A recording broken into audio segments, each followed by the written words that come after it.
Students, हम आपको algebra of matrices पढ़ा रहे थे। इसमें हम मल्टीप्लिकेशन पे आ गए थे, आपको समझाते हुए। हम उसी में अभी आगे बात करते हैं मल्टीप्लिकेशन में। जैसे मैंने आपको बताया था मल्टीप्लिकेशन में कि जब हम दो मैट्रिसेस का मल्टीप्लाई करते हैं, आपस में मल्टीप्लाई करते हैं उनका, तो जरूरी नहीं होता है कि उसमें ऑर्डर सेम हो। सेम ऑर्डर वाले की भी मल्टीप्लाई हो जाती है, लेकिन इट इज नॉट नेसेसरी कि उसमें ऑर्डर सेम ही हो, दोनों ऑर्डर सेम हो। तो हम इसमें क्या काम करेंगे, मैं तुम्हें एक एग्जांपल लेकर समझाता हूँ। जैसे सपोज करो कोई एग्जांपल ले लिया हमने डिफरेंट ऑर्डर का। एक हमने मैट्रिक्स ली 1 2 3 4 5 6 0 1 0। ये आपका मैट्रिक्स हो गया 3x3 मैट्रिक्स, 3x3 ऑर्डर का। इसके अलावा हम दूसरा मैट्रिक्स लेते हैं, उसका हम ऑर्डर डिफरेंट ले लेते हैं। वैसे हमने कोई 2x3 का ले लिया, सपोज 1 2 0 1 और 0 2, ये हमने सेकेंड ले, तो डिफरेंट। अब आप क्या करेंगे, इसकी मल्टीप्लाई इसलिए देखा आप देख रहे हो, इसका जो ऑर्डर है वो डिफरेंट है। ये ऑर्डर है 2x3। बस हमें क्या देखना होता है कि नंबर ऑफ रो, यहां जितने कॉलम है उतने यहां रो होने चाहिए। यहां कॉलम कितने हैं, 3। तो यहां पर भी हमारे जो नंबर ऑफ रो है वो 3 होने चाहिए। तो ये पॉसिबल होगा। अगर यहां पर हम नंबर ऑफ कॉलम भी 3 कर लेते, लेकिन रो हम 2 ही रहने देते, तो वो पॉसिबल नहीं हो पाता। यहां ये जो हमारा नंबर ऑफ रो है वो इसके नंबर ऑफ कॉलम के इक्वल होना चाहिए। अब मल्टीप्लाई करेंगे आप इसका, कैसे करेंगे, 1 का मल्टीप्लाई 1 में, 2 का मल्टीप्लाई 0, फिर 3 का मल्टीप्लाई 0। फिर आप क्या करेंगे, 4 का मल्टीप्लाई, अभी फर्स्ट रो का ही कर देते हैं। फर्स्ट का इसमें करेंगे 2 1 2 2 1 2 और 3 2 6। 4 मल्टीप्लाई 1 4, 5 मल्टीप्लाई 0 0, 6 0 0, 4 2 8, 5 2 5 और 6 2 12। ऐसे ही अब थर्ड 0 0 और 0 0 1 और 0। आपका मल्टीप्लाई करके मैट्रिक्स आ जाएगा 1 10 4 25 0 और 1। ये आपका मल्टीप्लाई कर गया। तो जरूरी नहीं है कि मैट्रिक्स का ऑर्डर सेम हो तभी मल्टीप्लाई हो। अगर डिफरेंट ऑर्डर है तब भी मल्टीप्लाई पॉसिबल है। बस हमें क्या केस ध्यान रखना है कि जितना यहां कॉलम है उतना सेकंड वाले में रो होना चाहिए, तो वो मल्टीप्लिकेशन आपका पॉसिबल हो, अदरवाइज पॉसिबल नहीं। एक डिफरेंट टाइप क्वेश्चन लेकर चलते हैं। इसी में अभी हम मल्टीप्लिकेशन में फंक्शन में जैसे क्वेश्चन है आपका fx is equal to, fx आपको गिवन है cos x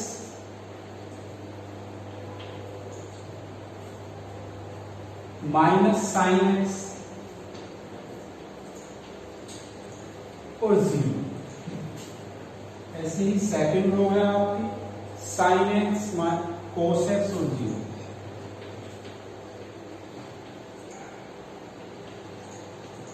थर्ड रो है आपकी 0 0 1। अब आपको इसमें प्रूव करना है कि fx multiply fy equals to fx plus y। हमें फाइंड करना है F X multiply F Y. अब आप देखेंगे हमारे पास तो ओनली एफ एक्स है, एफ वाई तो हमारे पास है ही। जैसा कि फंक्शन हम जानते हैं कि फंक्शन में जो ये एक्स है ये केवल एक वैल्यू है, इसे हम चेंज कर सकते हैं वेरिएबल, क्योंकि ये वेरिएबल है, इसको चेंज करेंगे अब हम यहाँ पर, तो इसको एफ वाई निकाल सकते हैं वैसे, cos y minus sine y और zero, sine y cos y और जीरो, 0 0 1, ये आ गया आपका। अब आप क्या काम करेंगे, F X multiply F Y निकालेंगे। जब आप F X multiply F Y निकालेंगे, दोनों फंक्शन रखेंगे, दोनों matrix, cos x minus sine X 0, sine X cos x 0 0 0 1, similarly cos x minus sine X 0, cos y, sorry second function हम y में रख रहे हैं, cos y sine y cos y 0 0 0 1, वही रूल लगाएंगे, इसका रो इसका कॉलम, ये रो ये कॉलम ये रो ये कॉलम, मल्टीप्लाई कर देंगे। पहले हम फर्स्ट रो लेके चल रहे हैं, cos x की मल्टीप्लाई cos y, ये हो जाएगा आपका cos x into cos y minus sine x into sine, 0 की 0 में मल्टीप्लाई होगी 0। सिमिलरली आप इसकी इसमें मल्टीप्लाई करेंगे तो minus cos x into sign y, फिर आप क्या देखेंगे 0 इसकी मल्टीप्लाई होगी तो minus sine x into cos y plus 0, इसमें मल्टीप्लाई होगी 0 0 0 तो फॉर्मूला थर्ड आपका 0 है। अब आपने क्या देखा, अभी मैं एक का ही करके दिखा रहा हूं, बाकी आप इसको कंप्लीट कर लेंगे खुद से। आप देखो cos x cos y sin x sin y, formula बन गया cos x प्लस y, तो ये आपका बन जाएगा cos x प्लस y। इसी तरह से आप इसमें माइनस अगर कॉमन ले लेंगे sin x cos y cos x sin y, तो माइनस कॉमन लेने पे ये भी फॉर्मूला बन जाएगा sin x प्लस y। देखो ध्यान से cos sin 0 cos sin 0 इसी फॉर्मेट में आ रहा है, यानी एफ एक्स प्लस वाई का फंक्शन आपको मिल जाएगा जो आपको प्रूव करना। इस क्वेश्चन को कंप्लीट कर लेंगे आप लोग। हम आगे नेक्स्ट एक डिफरेंट टाइप के क्वेश्चन की बात करते हैं। डिफरेंट टाइप क्वेश्चन की बात करते हैं, एक और क्वेश्चन ले लेते हैं। जैसे अगर आपको कुछ इस टाइप से क्वेश्चन दे दिया जाए 2 1 0 1 3 4, इसको थोड़ा चेंज करते हैं, 1 इधर लो और 0 इधर लो, A इज इक्वल, एक और मैट्रिक्स आपको दे दीजिए 1 माइनस 8 1 और माइनस 2 9 एंड 20। अब आपको बोला गया है कि आपको फाइंड करनी है मैट्रिक्स ए, आपको फाइंड करना है ए। तो सबसे पहली बात आप ऑर्डर देखो इनका क्या होता है। इनका ऑर्डर है 3/2 और इसका ऑर्डर भी है 3/2, यानी यहां पर भी आउटकम और भी आउटकम 2 है हमारा। तो हमारा मैट्रिक्स किस ऑर्डर का आएगा, हमारा मैट्रिक्स ए आ जाएगा 2/2 ऑर्डर। 2 मल्टीप्लाई 2 ऑर्डर में हमारा मैट्रिक्स आ जाता है। अब मान लो कि जो आपका मैट्रिक्स है 2x2 multiply A B C D, इस फॉर्म में आपका ये मैट्रिक्स है आपका 2x2 ऑर्डर। अब आप क्या काम करेंगे, यहां रखते हैं 2 1 1 0 3 4, दूसरा साथ में A B C D is equal to -1 8 1 और -2 9 और 20। मल्टीप्लाई करो, यहां कितने रो हैं, कॉलम है, 2 कॉलम है और यहां कितने ही रो है, तो मल्टीप्लाई तो पॉसिबल है। मल्टीप्लाई कर देंगे इसकी, मल्टीप्लाई करेंगे 2a प्लस सी,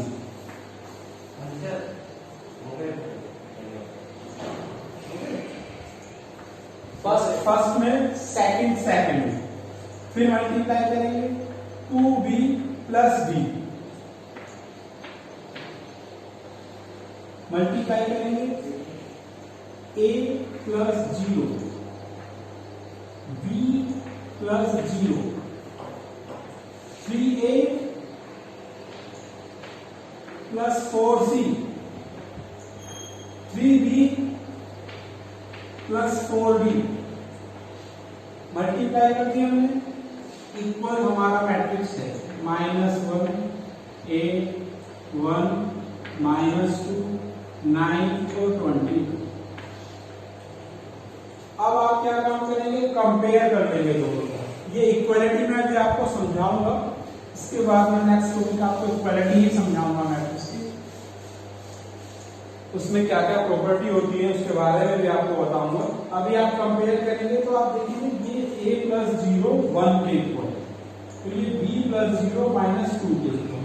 अब a प्लस 0 इक्वल्स टू 1 और b प्लस 0 इक्वल्स टू -2, तो हमने देखा a की वैल्यू हमारी 1 आ गई और b की वैल्यू आपकी -2 आ गई। a और b आपके पास दोनों हैं, कंपेयर कर रहे हैं तो 2a प्लस सी -1 के इक्वल है, तो 2a प्लस सी इक्वल है -1 and 2b plus d, 2b plus d किसके इक्वल है आपका 2b प्लस d, कंपेयर करोगे तो 8 के इक्वल है।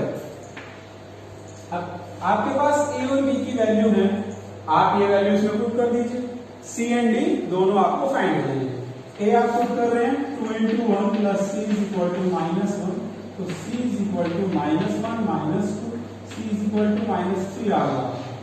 एंड आप b पुट कर रहे हैं तो 2 into -2 plus b is equal to 8, तो b इज इक्वल टू 8 और ये इधर जाएगा 4 प्लस का, b इज इक्वल टू 12।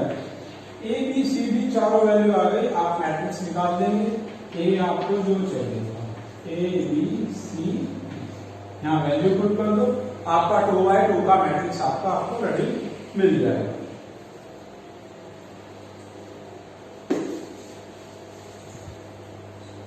देखो बेटा, अभी मैं आपको बोल रहा था कि हम इक्वालिटी की बात करेंगे, इक्वालिटी समझाएंगे आपको। तो इक्वालिटी के ऊपर अब हम बात कर रहे हैं, तो इसकी 2 प्रॉपर्टी मेन होती है। सबसे पहली बात इक्वालिटी ऑफ मैट्रिक्स में, एक तो अगर हम उनको कंपेरेबल कर सकते हैं, अगर वो सेम ऑर्डर में हो, जरूरी नहीं है सेम ऑर्डर आपका स्क्वायर ही हो। पहली बात कंपेरेबल, इसमें होना चाहिए सेम ऑर्डर। सेम ऑर्डर कुछ भी हो सकता है, 3x2, 2x2, 3x3, 3x4, same होना चाहिए, जरूरी नहीं है कि वो स्क्वायर ही हो, पहली बात। दूसरी बात ये, जब हम इक्वालिटी में जो उनके कोरस्पॉन्डिंग एलिमेंट्स होंगे वो हमेशा इक्वल होंगे। कोरस्पॉन्डिंग एलिमेंट्स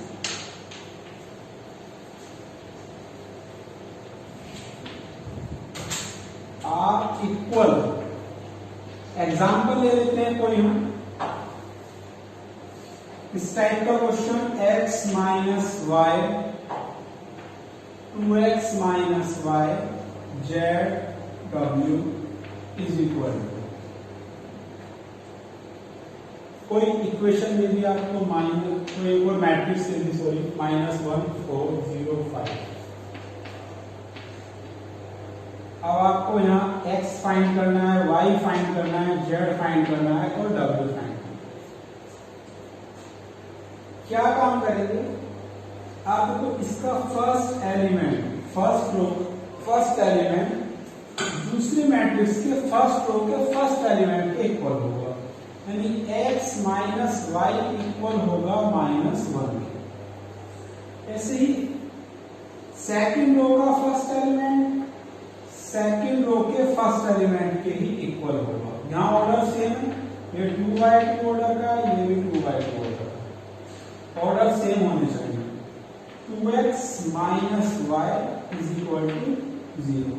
इक्वेशंस बन गई हैं, आप इन्हें सोल्व कर सकते हैं और x y की वैल्यू निकाल सकते हैं। z इज इक्वल टू 4 आ गया आपका, डायरेक्ट मिल गई value. w is equal to 5 आ गया आपका, यहाँ भी हमें वैल्यू डायरेक्ट मिल गई। अब आप x, y, w, z की वैल्यू आप फाइंड कर रहे हैं, w और z की वैल्यू में मिल चुकी हैं, और x और y की वैल्यू फाइंड करने के लिए अब इक्वेशंस को सोल्व कर लेंगे। इसमें से इसको माइनस कर देते हैं, ये कैंसिल हो जाएगा, ये -x इज इक्वल टू -1, यानी x की वैल्यू 1 आई। x की वैल्यू 1 आई, x की वैल्यू पुट कर दो इक्वेशन में, y आ जाएगा x minus Y is equal to -1। Now 1 minus y is equal to -1, minus y is equal to -1, minus 1 minus y is equal to -2, y is equal to 2r। x भी आ गया हमारे पास, y भी आ गया, w भी आ गया और z भी आ गया। इन केस अगर ये क्वेश्चन में ऐसे पूछता फाइंड x प्लस y, तो ध्यान रखना ये पूरा ही सोल्व करके निकालना होगा आपको। x प्लस वाई, x की वैल्यू आपने फाइंड कर ली 1, y की वैल्यू आपने फाइंड कर ली 2, ओवरऑल 3 आ गई। x और y की वैल्यू निकाल के नहीं छोड़ना है। इन केस एक नंबर में अगर आपका ये क्वेश्चन आता है तो 1 मार्कर्स में क्या होता है, हाफ का कोई कॉन्सेप्ट नहीं होता है, तो वहां आपको अगर आप x और y की वैल्यू निकाल के क्वेश्चन छोड़ देते हैं, x प्लस वाई नहीं फाइंड कर रहे हैं, तो आपको कोई नंबर नहीं मिलेगा, 0 मिल जाएगा। इसलिए ध्यान देना इन चीजों का, तो वहां क्वेश्चन आप कंप्लीट करके आना। ठीक, इसके बाद हम ट्रांसपोज की बात करते हैं, matrix transpose of matrix.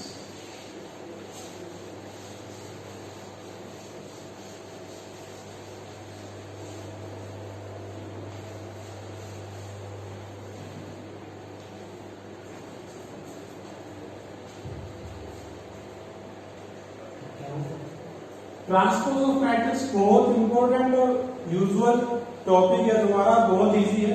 Transpose ज्यादा इसमें हमें डिफिकल्टी नहीं होने वाली है। ट्रांसपोज कैसे निकालते हैं किसी मैट्रिक्स का, बहुत इजी, बस जो खड़ा हुआ है उसको लिटा देना, यानी जो कॉलम है उसको रो बना देना है, या जो रो है उसको कॉलम बना देना। ये ही ट्रांसपोज ऑफ मैट्रिक्स है।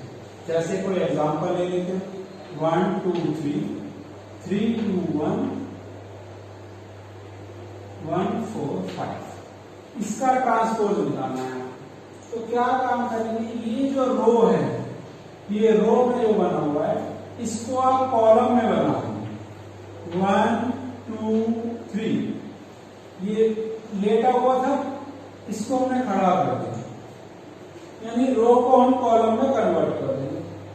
बहुत इजी है। 3 2 1 1 4 5, ये आ गया आपका ट्रांसपोज ऑफ मैट्रिक्स। इसको सिंबलाइज कैसे करेंगे, इसको हम सिंबलाइज करने के लिए ए के ऊपर टी लगाकर या फिर ए के ऊपर डैश लगाकर शो करा सकते हैं। तो ये आ गया ए का ट्रांसपोज, ये इसका सिंबल है, बहुत ज्यादा इजी है। अब इसकी प्रॉपर्टीज की बात करते हैं, ट्रांसपोज ऑफ मैट्रिक्स की प्रॉपर्टी।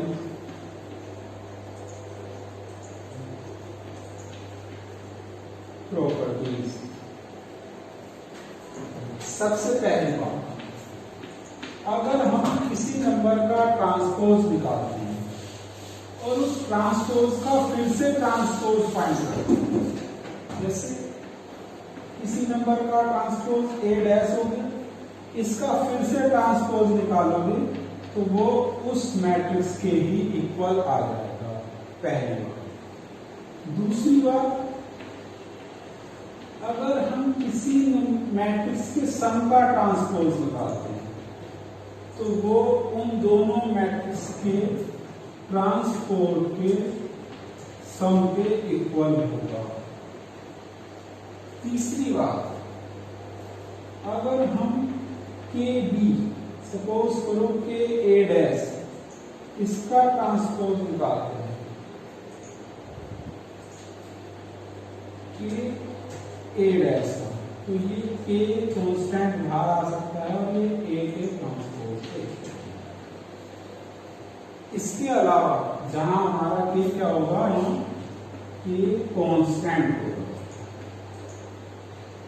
इसके अलावा बहुत इंपॉर्टेंट आपकी प्रॉपर्टी है रिवर्सल प्रॉपर्टी। ए बी दो मैट्रिक्स का मल्टीप्लिकेशन, उसका जो ट्रांसपोज होगा मल्टीप्लिकेशन, वो इन मैट्रिक्स के अलग अलग ट्रांसपोज के इक्वल होगा, लेकिन रिवर्स में। ए बी है तो उसका बी डैश इंटू ए डैश होगा, ए डैश इंटू बी डैश नहीं होगा, बी डैश इंटू ए डैश होगा। यहां ये ध्यान देने वाली बात है, रिवर्सल प्रॉपर्टी है। ए बी का बी ए की फॉर्म में हमें ट्रांसपोज करना होगा। ये कौन सी प्रॉपर्टी है आपकी, रिवर्सल प्रॉपर्टी।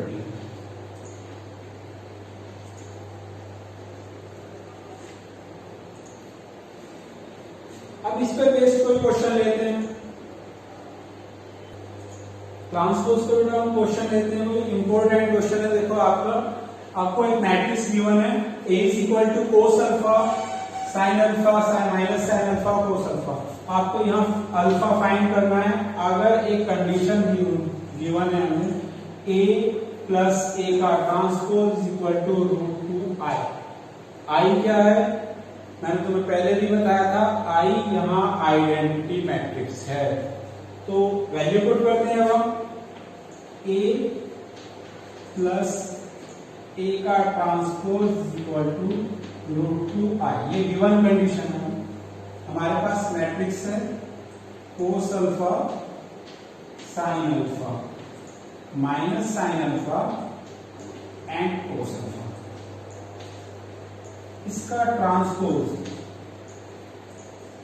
ट्रांसपोज में क्या होगा, वही जो रो है इसको हम कॉलम में लिख लेते हैं, ये कोस अल्फा और ये आपका कॉलम में साइन अल्फा। ये फिर ऐसे ही सेकंड वाले को माइनस साइन अल्फा और ये आपका cos alpha is equal to √2 I क्या है, आइडेंटिटी मैट्रिक्स 1 0 0 1 आइडेंटिटी मैट्रिक्स आ जाएगा। अब इनको सोल्व करो, 2 कोस अल्फा,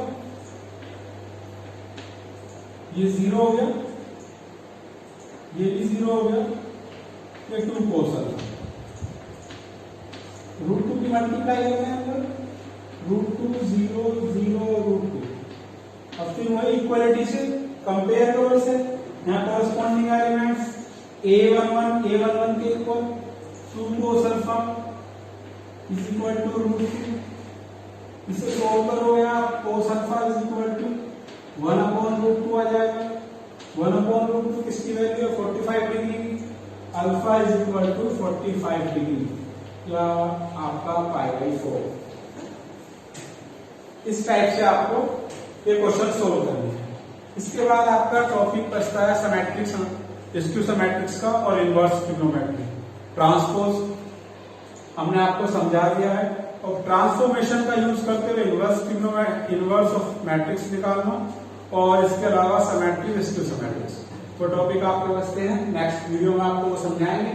अभी आप इनको क्वेश्चन करें।